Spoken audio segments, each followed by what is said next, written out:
This Can't Be Happening at MacDonald Hall by Gordon Korman, age 12. Chapter 12. Help! Ha ha ha! Crowed Bruno. You think you're so smart. 86%. What do you think of that, Elmer? It's very good, said Elmer. Congratulations. You bet it's good. What did you get? 97, replied Elmer. Oh. In spite of his grades, Bruno was genuinely depressed. He had called for a midnight meeting with Boots, but what would they talk about? What plans could they make? Their only hope seemed to be to wait it out and try again next year when students were being paired off. But even that was doubtful. In Mr. Sturgeon's mind, Bruno plus Boots equals trouble was an invariable equation. Life would undoubtedly go on, but it just wouldn't be much fun anymore. 88.5, George Wexford Smythe III boasted. Boots murmured. That's a good average. Good, sneered George, secure in the knowledge that his computer had pulled him through. I'd like to know what you got, Melvin. As a matter of fact, I got 89%, Boots replied. And may I remind you that nobody calls me Melvin? You are nobody? Although a reunion with Bruno was impossible, Boots had made up his mind that under no circumstances was he going to stay with George. Bruno was the lucky one. Elmer might be dull and creepy, but George was absolutely unbearable. He was mean and snobbish and spoiled, and Boots couldn't take it anymore. When George fell asleep, Boots made his usual exit through the window. The moon was in thin clouds, and the deserted campus had an eerie look. He knew it was foolish, but as he dashed across the lawn toward the meeting place, Boots could not shake the feeling that something awful was about to happen. He and Bruno arrived at the cannon at the same time. Without a word, Boots dropped to the grass and sat with his head in his hands, the picture of hopelessness. Don't give up so easily, said Bruno. I'm not out of ideas yet. How about this? We write our mothers and have them demand that we be put back together again for medical reasons. What medical reasons? Asked Boots with a frown.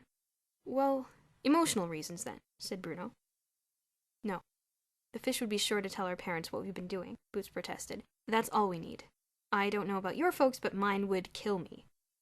Okay, so what say we go on a hunger strike? Boots had to laugh. You wouldn't last an hour. Let's face it, Bruno, we've got to come up with something that will really work. They lapsed into gloomy silence. In the distance, a dog howled mournfully, and the moon slipped behind a small cloud, cloaking them in darkness. What did you say? Asked Boots, breaking out of his reverie. I didn't say anything. Yes, you did. Somebody did. It was probably just that dog, muttered Bruno. That was no dog, Boots insisted. Listen! Both boys held their breath and strained to hear the sound. There it is again, Boots whispered. I heard it that time too, Bruno agreed. Suddenly he jumped to his feet. It said help! But where's it coming from? Asked Boots. With a puzzled look, Bruno jerked his thumb straight up. Great, Boots sighed. Now we've got little green men in distress. Either that or it's an SOS from the Goodyear blimp, added Bruno. For an instant the moon escaped from behind the cloud to reveal an incredible sight.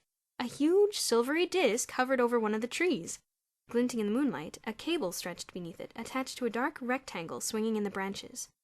The two raced toward the tree. Suddenly Boots stopped in mid-stride. Wait a minute, he cried. Why are we running this way? We have no idea what that thing is. Shouldn't we be going in the opposite direction? Bruno skidded to a halt. Maybe you're right, he said, squinting toward the tree. Just then the plaintive cry came again. As the boys peered into the darkness, the clouds parted one more time, flooding the scene with moonlight. The dark rectangle turned out to be a basket. Every few seconds, a head appeared over the edge of it, and a tired voice called for help. It's a basket, gasped Bruno, attached to a balloon, and it's snagged in that tree. In no time, Bruno and Boots were shinnying up the tree like monkeys, but despite their best efforts, they could not reach the basket, which was swinging back and forth like a pendulum. Hello in there! Shouted Bruno. The head popped up. Help! It cried. Can you get me down from here? Just hold on, Bruno replied. We'll have you out in no time. To Boots he added in a low whisper, Don't let that thing come unsnagged till I get back. With that, he slithered to the ground and tore off in the direction of the gym. Boots was left open-mouthed in the tree, holding a branch with one hand and vainly trying to reach up to the basket with the other. Although watching the dangling object made him dizzy, he deliberately kept his eyes glued to it. At least it kept him from looking at the ground so far below. Who are you? He called. Francisco, replied a voice in an accent that Boots could not place. Please get me down! Don't worry about a thing, gulped Boots. Bruno's gone for help. At that moment, Bruno was squeezing through the window of the locked gym. He hurried to the equipment room and grabbed a volleyball net, then started back to the tree. Boots! He called, peering up into the dark branches. Are you there? Where else? A shaky voice replied. Will you get up here? Bruno clambered up with the net and soon joined Boots on the dangerously creaking branch. I'm going to throw you a net, he called to the boy. Tie it up somewhere, and you can use it as a rope ladder to climb down to us, okay? Okay. I'm ready, called the boy. Bruno held one end of the net and heaved the rest up toward the basket. After a couple of tries, the boy caught it and tied it to the cable. What shall I do now? He called. Start climbing down to us. Easy does it, nice and slow. Bruno and Boots kept the net taut and watched anxiously as the boy, who was smaller than either of them, crawled over the edge of the basket and started to climb down. Soon all three were standing on the same creaking branch. Let's get down out of here, Boots entreated. They let go of the net and helped Francisco climb to the ground. Just as Bruno dropped to the ground, a sudden gust of wind tore the balloon from the tree and sent it bobbing off into the night, the volleyball net trailing crazily behind. Oh no, groaned Bruno. That's the third net I've lost this year. Coach Flynn will kill me. I shall gladly pay for another, said the boy earnestly. Without you and your net, I would still be up there. This is Francisco, said Boots to Bruno. Hi, said Bruno. Where the heck did you come from? Puzzled, Francisco pointed straight up. No, I mean originally, where did the balloon come from? Ottawa, the boy replied. I live there. My father opened a fair this morning, he explained. And they had that balloon for people to go up in. I thought it would be fun. But when it was my turn for a ride, the winch broke and the balloon went sailing away and took me with it. Wow, said Boots. Fantastic. No, it was not, mourned Francisco.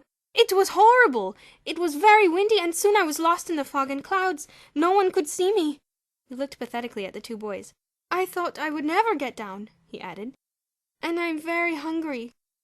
We'd better take him to the fish and get some food into him, said Bruno. We can't go to the fish's house again, Boots protested. We have no choice, Bruno pointed out. Come on, Francisco, we're going to take you to the fish. Pardon me? Our headmaster, Bruno explained. This is a school. The three boys sprinted across the campus toward the headmaster's cottage. I don't know, Bruno, Boots whispered as they neared it. The house is dark. We'll have to wake him up. He'll go bananas if he finds us roaming around together in the dead of night. Don't be an idiot, Bruno snapped. This kid took off in a runaway balloon hours ago and hasn't been seen since. Half the country must be looking for him. Besides, if we wait until morning, he could starve to death. He reached out and rang the bell 3 times. They waited. Bruno rang again. Finally, the door opened to reveal a bewildered-looking Mr. Sturgeon in a red silk bathrobe. We have to see you, sir. It's an emergency, Bruno blurted, inviting himself in. Boots and Francisco followed. Mr. Sturgeon stood dumbfounded. After a moment, he led them into the kitchen where he checked the clock. If this is some sort of prank, he said angrily, I do not find it amusing. Lights out was long ago, and here you two are ringing my doorbell. Together! Looking like a pair of ruffians and dragging along an accomplice. There had better be a good explanation for all this. Bruno and Boots both started babbling at the same time. All Mr. Sturgeon could make out was balloon, rescue, tree, volleyball net, Francisco. But incredibly, he seemed to understand. Francisco, he repeated.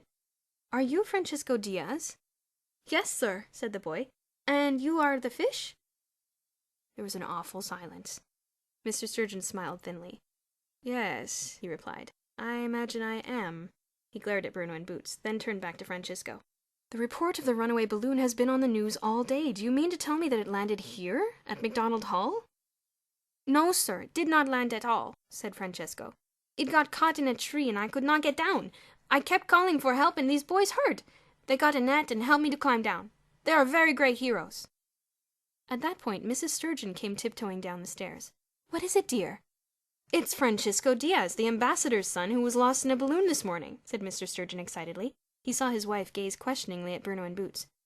These 2 nice boys of yours seem to have rescued him, he added. Goodness! Exclaimed Mrs. Sturgeon. You'd better call the police at once and let them know he's safe. Mr. Sturgeon went off to the telephone. Now, she continued, let's have some cookies and milk and you can tell me all about it. After munching several cookies and gulping down his milk, Francisco launched into an account of his great adventure. Mr. Sturgeon returned and listened as intently as the rest. Oh, you poor child, Mrs. Sturgeon said at the end of Francisco's story. Here, have some more milk. Just then the telephone rang. That will probably be your father, said Mr. Sturgeon as he went to answer it. He spoke briefly, then called Francisco to the phone. The boy took it and began to speak rapidly in a foreign language.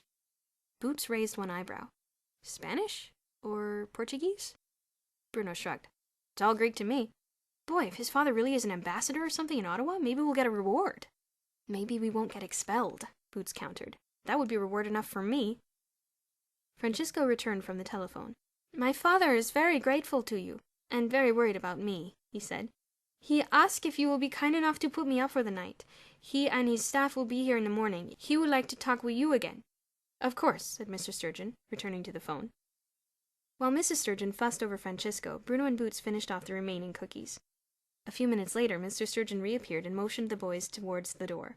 We will discuss your nocturnal escapades tomorrow, he said quietly. Suddenly, there was a tremendous crash on the front porch, followed by hysterical yelling and heavy pounding on the door. The headmaster looked accusingly at Bruno and Boots. What else have you done tonight? He groaned as he opened the front door. In flopped Elmer Grimsdale, clad only in pajamas. He was clutching his telescope and tripod and screaming at the top of his voice. Aliens! A UFO! It landed right here! I saw it through my telescope!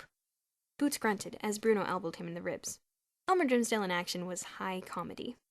Mr. Sturgeon took a deep breath and tried to speak.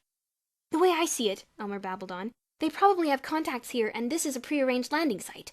Then his eyes fell on Bruno and Boots. Aha! You! Yup, Bruno confessed. We were the ones who met it. And there's the spaceman. He pointed toward Francisco, who was standing on the stairs with Mrs. Sturgeon. Elmer stared at Francisco. Amazing! He looks so human! He approached the boy. What did you do with your spacecraft? He demanded. I went to the landing site and couldn't find a trace of it. Who is this person? Asked Francisco nervously. The ship's gone, said Boots mournfully. It vanished into outer space, and took our volleyball net with it. This is no time for jokes, Elmer sputtered. There's a UFO around here somewhere. We've got to find it. Elmer, Mr. Sturgeon broke in, but Elmer raved on. Do you realize what this means to science? He shrieked. I could get a Nobel Prize! Grimsdale, Mr. Sturgeon exploded. Listen to me! But before he could get his hands on the excited boy, Elmer had darted out the door in search of the UFO and everlasting fame.